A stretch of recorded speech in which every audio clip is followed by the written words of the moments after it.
महाबळेश्वरमध्ये असलेल्या विशाल अग्रवालच्या अनधिकृत एमपीजी क्लबवरती अखेर प्रशासनाने हातोडा चालवला आहे।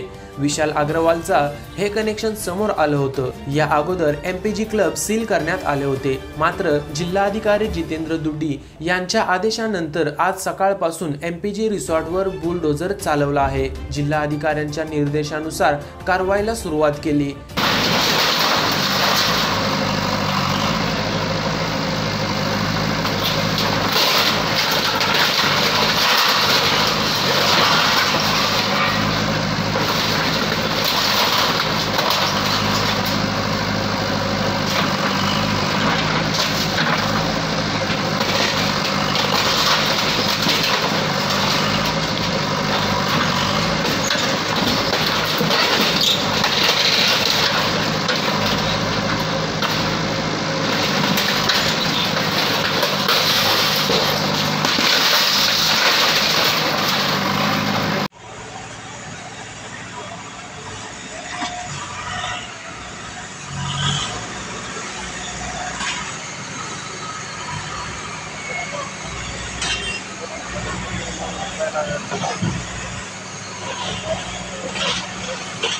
Thank you.